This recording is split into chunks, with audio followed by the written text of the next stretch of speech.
வணக்கம். 1965ஆம் ஆண்டு நடந்த சில விஷயங்களை தான் நம்ம சினிமாவில் நடந்த விஷயங்களை தான் இப்போ நம்ம பேச போகிறோம். 65 அப்படின்னா 75, 85, 95, 2005, 2015, 2025 கிட்டத்தட்ட 60 வருஷம், 60 வயசு அப்படின்னு சொல்லலாமா? ரைட்டு. அந்த வகையில் 1965ஆவது ஆண்டு வந்த ஒரு திரைப்படத்தின் மூலமாக நமக்கு கிடைத்தவர் தான் முன்னாள் முதல்வர் ஜெயலலிதா அவர்கள். 1965ஆவது வருஷத்துல ஜெயலலிதா அவர்கள் அறிமுகமான இயக்குனர் ஸ்ரீதரால் அறிமுகமான வெண்ணிற ஆடை அப்படிங்கிற திரைப்படம் வந்தது. கிட்டத்தட்ட நம்ம தமிழ் சினிமாவில் அப்படியான ஒரு சைக்கலாஜிக்கல் படம், ஒரு மன உளவியல் சார்ந்த ஒரு படம் அப்படிங்கிறதே புதுசு அப்படின்னு தான் சொல்லணும். அந்த டாக்டர் கதாபாத்திரத்தில் சிகிச்சை கொடுப்பவராக, மனநல மருத்துவராக ஸ்ரீகாந்த் மிகச்சிறந்த பிரமாதமான நடிப்பை கொடுத்த படம் வெண்ணிராடை அப்படிங்கிற திரைப்படம் தான் ஜெயலலிதா அறிமுகமான முதல் படம். அதே போல ஸ்ரீதர் சாருடைய அந்த வெண்ணிராடை படம் தான் வெண்ணிராடை மூர்த்தி அவர்களுக்கும் வெண்ணிராடை நிர்மலா அவர்களுக்கும் முதல் படம். ஆக அந்த படத்தின் மூலமாகவே நமக்கு இவ்வளோ பேர் கிடைச்சிருக்காங்க. வெண்ணிற ஆடை அப்படிங்கிற ஒரு படத்தின் மூலமாக 1965ஆம் ஆண்டு வெளியான வெண்ணிற ஆடை அப்படிங்கிற திரைப்படத்தின் மூலமாக நமக்கு புரட்சி தலைவி முன்னாள் முதல்வர் ஜெயலலிதா அவர்கள் நமக்கு கிடைச்சார். 60 வருடங்கள் உருண்டோடிடுச்சு. அதே போல இதே 60வது வருடத்துல இதே வெண்ணிராடை திரைப்படத்துல நடித்தவர் தான் வெண்ணிராடை மூர்த்தி ஐயா அவர்கள். கிட்டத்தட்ட சதாபிஷேகம்லாம் கொண்டாடி 80 வயதையெல்லாம் தாண்டி இருக்கிற அவர் ரொம்ப ஆரோக்கியமா ஜம்முன்னு இருக்கார். அதே போல வெண்ணிராடை நிர்மலா இன்னைக்கும் அவங்க செயல்பட்டு இருக்கிறாங்க. இன்னைக்கும் பல படங்கள்ல நடித்து கொண்டிருக்கிறாங்க, டிவி சீரியல்ல நடிச்சிட்டு இருக்கிறாங்க. இதே போல 1965ஆம் ஆண்டு நமக்கு கிடைத்தவர் மக்கள் கலைஞர் அப்படின்னு கொண்டாடப்படுகிற ஜெய்சங்கர் சார்.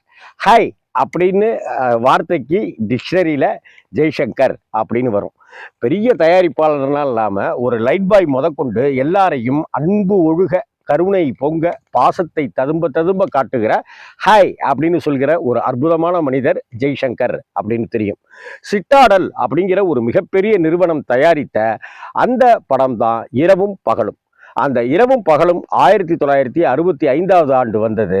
அந்த படத்துல தான் ஜெய்சங்கர் அவர்கள் நடிச்சிருந்தாரு, அறிமுகமானார். அப்படிப்பட்ட ஜெய்சங்கர் 1965லேருந்து அவர் இறந்து போகிற கடைசி தருணம் வரைக்கும் அவ்வளவு படங்கள்ல நடிச்சு கொடுத்துருக்கார். கிட்டத்தட்ட தென்னகத்து ஜேம்ஸ் பாண்ட் அப்படின்னு ஜெய்சங்கரை ஒரு பக்கம் சொல்லலாம். மக்கள் கலைஞர் அப்படின்னு சொல்லிட்டு மக்கள்கிட்ட நெருங்கிய ஒரு அற்புதமான கலைஞரா ஜெய்சங்கரை சொல்லலாம். அதே போல காமெடி ரோல்களில் வெளுத்து வாங்கக்கூடிய ஒரு நடிகராகவும் ஜெய்சங்கரை சொல்லலாம். அதே போல மினிமம் கேரண்டி அப்படிங்கிற பட்ஜெட், கம்மியான பட்ஜெட்ல புது புது தயாரிப்பாளர்களும் புது புது டைரக்டர்களையும் உருவாக்கியவர் அப்படின்னே பேரு. வெள்ளிக்கிழமை நாயகன், வெள்ளிக்கிழமை ஹீரோ அப்படின்னே ஜெய்சங்கருக்கு பேரு. ஒரு மாசத்துக்கு 4 வெள்ளிக்கிழமை வந்தா 4 வெள்ளிக்கிழமையும் ஜெய்சங்கர் படம். ஒரு மாசத்துக்கு 5 வெள்ளிக்கிழமையா 5 வெள்ளிக்கிழமையும் ஜெய்சங்கர் படம் வரும். அப்படித்தான் ஜெயலலிதா அவர்களும் தன்னுடைய கரியர்ல பாத்தீங்கன்னாக்க பல பல படங்கள்ல நடித்து சாதனைகள் புரிந்தார். ஒரு பக்கம் எம்ஜிஆரோட அவ்வளவு படங்கள் நடிச்சிருந்தாங்க. எம்ஜிஆர் ஜெயலலிதா ஜோடி அப்படின்னு பேசப்பட்டது. அதே போல ஜெய்சங்கர் ஜெயலலிதா ஜோடி பேசப்பட்டது. அதே போல ரவிச்சந்திரன் ஜெயலலிதா ஜோடியும் பேசப்பட்டது. இதுல ஒரு சுவாரஸ்யம் பாருங்க. 1965ஆம் ஆண்டு நமக்கு கிடைத்தவர் தான் வெண்ணிராடை படத்தின் மூலமாக கிடைத்தவர் தான் ஜெயலலிதா. அதே 1965ல இரவும் பகலும் அப்படிங்கிற திரைப்படத்தின் மூலமாக நமக்கு கிடைத்தவர் தான் மக்கள் கலைஞர் ஜெய்சங்கர் சார். அதே போல அதே 1965ஆம் ஆண்டுல இன்னும் ஒரு மேஜிக்கும் இந்த ஜெயலலிதா, ஜெய்சங்கர், எம்ஜிஆர் இவங்களுக்குள்ள நடந்தது. என்ன அப்படின்னா, வெண்ணிராடை படத்துக்கு அடுத்த படமாகவே ஜெயலலிதா அவர்களுக்கு அமைந்தது தான் 1000ல் ஒருவன். B.R. பந்துரு சார் டைரக்ஷன்ல எம்ஜிஆர் முதலில் நடித்த படமும் அதுதான். அதே போல விஸ்வநாதன் ராமமூர்த்தி ஐயாவுடைய டிராவலிங்ல இந்த படமும் ஒரு முக்கியத்துவம் வாய்ந்த ஒரு திரைப்படம். இது மட்டும் இல்லாம எம்ஜிஆர் ஜெயலலிதா இந்த படத்துல ஜோடி போட்டு அடுத்தடுத்த வருடங்கள்ல வரிசையா பல படங்கள் நடிச்சிட்டு இருந்தாங்க.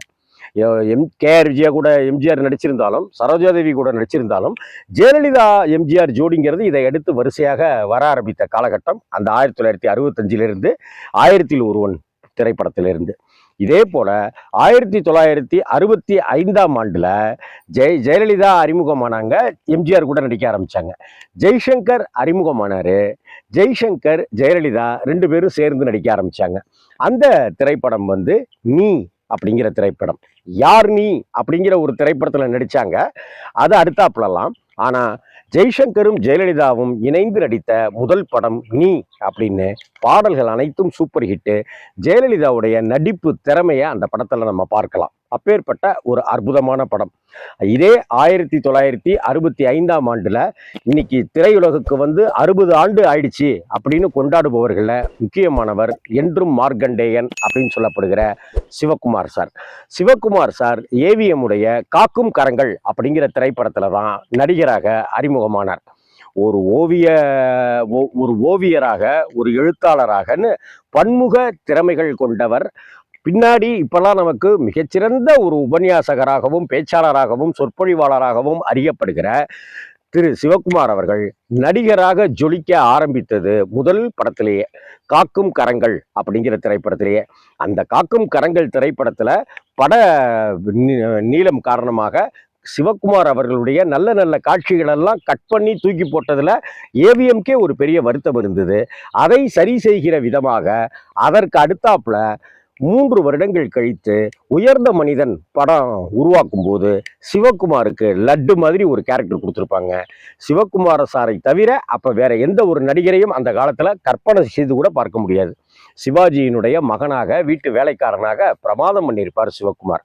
ஆக 1965 தமிழக சினிமா வரலாற்றுல ஒரு முக்கியமான ஒரு திருப்பு முனையான ஒரு வருடம் தான் சொல்லணும். ஏன்னா அதனாலதான் ஜெயலலிதா, அந்த வருடத்துல தான் ஜெயலலிதா அறிமுகமாகறாங்க.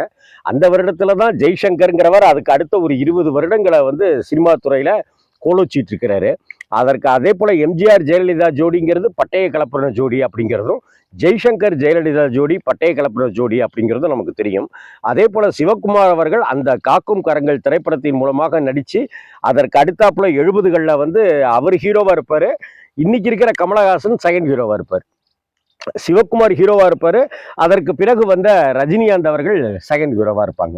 அப்படி சிவகுமார் அவர்கள் தங்கத்திலே வைரம், பட்டிக்காட்டு ராஜா, சொல்லத்தான் நினைக்கிறேன், புவனா ஒரு கேள்விக்குறி, கவிக்குயில் அப்படின்னு ஏராளமான படங்கள்ல நடித்தவர். அதற்கு பிறகு தனியாகவே தனி கதாநாயகனாக சிவகுமார் நடித்த படங்கள் நமக்கு தெரியும். அதே போல ஒரு வெரைட்டியான ரோசாப்பு ரவிக்கைக்காரி அவருடைய 100வது படமா அமைஞ்சதும், ஒரு வெரைட்டியான வண்டி சக்கர மாதிரியான படங்கள்ல நடிச்சது, ஆணிவேறு மாதிரியான படங்கள், அக்னி சாட்சி மாதிரியான படங்கள், சிந்துபேரி மாதிரியான படங்கள்னு அவருடைய படங்களை சொல்லிக்கொண்டே போகலாம். கந்தன் கருணை மாதிரியான படத்துல அப்பவே அவர் அவ்வளவு மிகச்சிறந்த முறையில் இதான் முருகனே இறங்கி வந்துட்டார் ஏக்கிற மாதிரி தான் சிவகுமார் சார் இருப்பார்.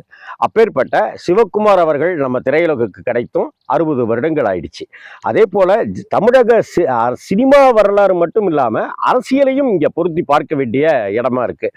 இதனுடைய இந்த 65ஆம் ஆண்டு வந்த எம்ஜிஆர் அவர்கள் அதற்கு அடுத்தாப்புல அதற்கு அடுத்த 8 வருடங்களுக்குள்ளார அதிமுகன்னு ஒரு கட்சியை உருவாக்குனாருங்கிறதும், அந்த அதிமுகவில் பின்னாடி ஜெயலலிதா அவர்கள் கொள்கை பரப்பு செயலாளராக இருந்தாருங்கிறதும், அடுத்தடுத்த காலகட்டங்களில் ஜெயலலிதாவுக்கு முக்கியத்துவம் கொடுக்கப்பட்டு ஜே அணி ஜா அணி அப்படின்லாம் பிரிந்தாலும் கூட திரும்ப ஜெயலலிதாவின் கைக்கு அதிமுக வந்ததுங்கிறதும், அதற்கப்புறம் அவர் தொடர்ந்து ஆட்சி அமைத்த கதை எல்லாமே ஒரு மிகப்பெரிய சரித்திரத்தினுடைய ஒரு மினியேச்சர் விஷயங்களை நான் உங்கள்கிட்ட சொல்றேன். இதே போல ஜெய்சங்கருக்கும் ஒரு எம்ஜிஆருக்கும் ஒரு பிரச்சனை இருந்தது அப்படின்றதாகவும், அந்த சமயத்துல ஜெய்சங்கருடைய வளர்ச்சி ஒரு பக்கம் தென்னகத்து ஜேம்ஸ் பாண்ட் கொண்டாடிட்டு இருக்காங்க, இன்னொரு பக்கம் தமிழ் சினிமாவில் கௌபாய் படங்கள் அப்படின்னாலே போடுறா ஜெய்சங்கரை அப்படிங்கிற அளவுக்கு இருந்தது. இன்னொரு பக்கத்துல ஒரு கேரக்டர் ஆர்டிஸ்டாகவும் ஒரு காமெடி ஹீரோவாகவுமே அப்படின்னு பன்முக திறமையோட ஜெய்சங்கரை வளர்ந்துட்டு இருக்கிற சமயத்துல எங்க எம்ஜிஆருடைய இடத்தை ஜெய்சங்கர் பிடிச்சிருவாரோங்கிற ஒரு விமர்சனங்கள்லாம் அன்னைக்கு பத்திரிகைகள் எழுதினாங்க. இதையடுத்து அவருக்கு ஏற்பட்ட சில பல காரணங்களால ஜெய்சங்கர் அவர்கள் கலைஞரிடம் அடைக்கலமானார்னும், அவர் தன்னை ஒரு திமுக கட்சியினுடைய அனுதாபியாகவும் அவருடைய அந்த உறுப்பினராகவும் காட்டிக் கொண்டாருங்கிறதும், அதை அடுத்து கலைஞருடைய கதை வசனத்துல வண்டிக்காரன் மகன் மாதிரியான எத்தனையோ படங்கள்ல ஜெய்சங்கர் சார் நடிச்சாருங்கிறதும், இதற்கு பின்னணியில எத்தனையோ அரசியல் இருக்குங்கிறதும் நமக்கு தெரிந்தும் தெரியாமலும் அறிந்தும் அறியாமலும் ஒரு கேள்விக்குறியோடையே இருக்கிற விஷயங்கள். அதற்குள்ளார நம்ம போக வேண்டாம். 1965ஆம் ஆண்டு திரையுலகுக்கு வந்து அறிமுகமான கலைஞர்கள் இன்னைக்கு வரைக்கும் நம்ம மனசுல 60 ஆண்டுகளாகியும் இடம் பிடிச்சிருக்காங்க.